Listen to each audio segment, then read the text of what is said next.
కావలి rural మండలం చెన్నైపాలెం సర్వేపాలెం పంచాయతీల నుండి భారీ సంఖ్యలో వైసీపీ నేతలు తెలుగుదేశం పార్టీలో చేరారు. పరసు సురేష్ ఆధ్వర్యంలో చెన్నైపాలెం నుండి భారీగా చేరగా సర్వేపాలెంలో వైసీపీ సచివాలయ కన్వీనర్ మంగళ తిరుమల ఆధ్వర్యంలో భారీగా చేరారు. కావలి నియోజకవర్గ తెలుగుదేశం పార్టీ ఇన్ఛార్జ్ కావ్య కృష్ణారెడ్డి వారికి పార్టీ కండువాలు కప్పి తెలుగుదేశం పార్టీలోకి సాదరంగా ఆహ్వానించారు. పార్టీలో సముచిత స్థానం కల్పిస్తామని ఆయన అన్నారు.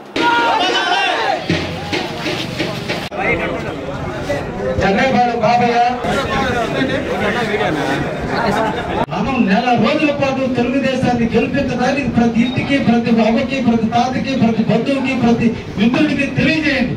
ఎందుకు తెలుగుదేశం పార్టీకి ఓటేయాలంటే ఈ రాష్ట్రంలో ఉన్నటువంటి అభివృద్ధి ఆగిపోయింది. మన పిల్లలు చదువుకున్న పిల్లలు నిరుద్యోగులుగా ఉండిపోతున్నారు. వ్యవసాయం చేద్దామంటే వర్షాల మీద ఆధారపడి పంటలు వేయాలి తప్ప వర్షం లేకపోతే పంటలు వేసే పరిస్థితులు లేదు. పేరుకు కావలి కాలం ఉన్నప్పటికీ కూడా కావలి నుంచి నీళ్లు వచ్చేటువంటి పరిస్థితి లేదు.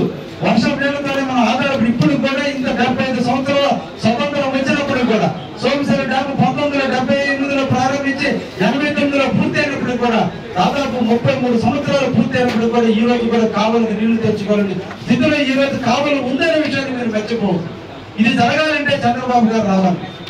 ప్రతి ఒక్క ప్రాంతానికి నీళ్లు రావాలంటే చంద్రబాబు గారు నీళ్లు ముఖ్యమంత్రిగా గెలిపించుకోవాల్సినటువంటి అవసరం ఉంది.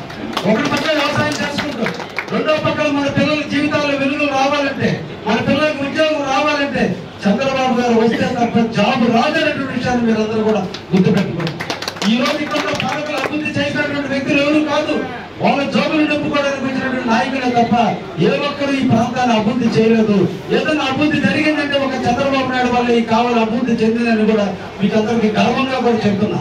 చంద్రబాబు గారు ముఖ్యమంత్రిగా ఉన్నప్పుడు 2018లో దామోదరం దగ్గర ఎయిర్పోర్టుకు శంకుస్థాపన చేసిన వ్యక్తి చంద్రబాబు నాయుడు గారు. రామాయపట్నం పోర్టుకు శంకుస్థాపన చేసిన వ్యక్తి చంద్రబాబు నాయుడు గారు. జోగుల్గఢ్ దగ్గర ఆర్పర్కి శంకుస్థాపన చేసినటువంటి వ్యక్తి చంద్రబాబు నాయుడు గారు. ఈ కావలిలో 4 పక్కల ఏదన్నా వర్క్ జరుగుతుందంటే నాడు చంద్రబాబు నాయుడు నాటిన బీజాలే ఈ రోజు వర్కలుగా రూపొందించినవి. ఆయన ఆలోచించాడు ఈ ప్రాంతాన్ని ఏ విధంగా అభివృద్ధి చేయాలి. ఇక్కడ ఎయిర్పోర్ట్ వస్తే ఎయిర్పోర్ట్ మీద ఆధారపడినటువంటి కంపెనీ ఓనర్లు అందరూ కూడా ఢిల్లీలో ఉన్నప్పుడు కానీ ఫ్లైట్ లో వచ్చి ఇక్కడ నేరుగా దిగి ఇక్కడ వ్యాపారం చేసుకోవచ్చు. కాబట్టి ఎక్కడ ఎయిర్పోర్ట్ వస్తే అక్కడ ఇండస్ట్రీస్ వస్తాయి. అందుకోసంగా ఎయిర్పోర్ట్ నిర్మాణం చేశాడు. కాబట్టి ఈ రోజున చూడండి, చున్నపట్టి తర్వాత ఆల్రెడీ ఇండస్ట్రియల్ పర్వం స్టార్ట్ అయిందని ఈ సందర్భంగా మీకు తెలియదు.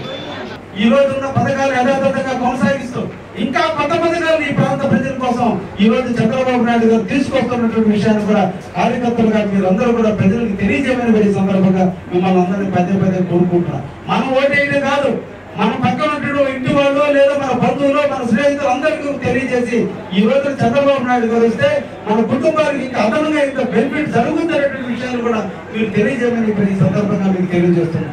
చంద్రబాబు నాయుడు గారు 6 పథకాలు ప్రవేశపెట్టాడు. మన ఇంట్లో ఒక ఆడబిడ్డ పుట్టి ఆడబిడ్డకి 18 సంవత్సరాలు నిండితే తల్లిదండ్రులు పాకెట్ మనీ ఇచ్చినా ఇవ్వకపోయినా ప్రతి ఆడబిడ్డకి ప్రతి నెల 1500 రూపాయలు ఆ బాబుకి ఇచ్చే విధంగా ఈ రోజు మొట్టమొదటి ఆడబిడ్డ విధి అనేటువంటి పథకం కింద ప్రతి నెల 15 సంవత్సరాలు నిండిన ప్రతి ఆడబిడ్డకి 1500 రూపాయలు ఇచ్చే పథకాన్ని ఈ రోజు చంద్రబాబు నాయుడు రూపకల్పన చేశాడు. ఆయన ముఖ్యమంత్రి అయిన తర్వాత దాన్ని వెంటనే ప్రారంభించబోతున్నాడనే విషయాన్ని కూడా ప్రజలకు తెలియజేయాలి. ఈ ప్రాంతంలో వ్యవసాయం వర్షం తప్ప ఎటువంటి పంటలు పండే పరిస్థితి లేదు. వర్షం వస్తే తప్ప పంటలు పండవు. ఎప్పుడు వర్షాలు వస్తాయి, ఎప్పుడు నాలుగు వేస్తామో తెలియదు. వర్షం వచ్చిన రోజు చెరువులు నిండా మనం పంటలు వేసుకుంటున్నాం. తీరా పంటలకు నీళ్లు చాలా రోజు పంటలు నాశనం అవుతున్నాయి. ఈ రోజు అకాలమైన వర్షాలు కురిస్తే మళ్ళీ పంటలు నష్టపోతున్నాయి. కాబట్టి రైతులు గిట్టుబాటు ధర రావడం లేదు. ఈరోజు ట్రాక్టర్ రేటు పెరిగిపోయింది, డీజిల్ రేటు పెరిగిపోయింది, ఇత్తనాల రేటు పెరిగిపోయింది, ఫర్టిలైజర్ రేటు పెరిగింది, పెస్టిసైడ్ రేటు పెరిగింది. ఇన్ని రేట్లు పెరిగి రైతు కష్టపడి తీరా పంట పండిస్తే పండిన పంటకు గిట్టుబాటు లేక రైతులు అలమటిస్తున్నారు. కాబట్టి ఈ రైతులు ఏదే విధంగా ఆదుకోవాలనే ఉద్దేశంతో ప్రతి సంవత్సరం ఒక రైతు కుటుంబానికి 20,000 రూపాయలు అదనంగా కుటుంబ అకౌంట్ ఇచ్చే విధంగా ఈరోజు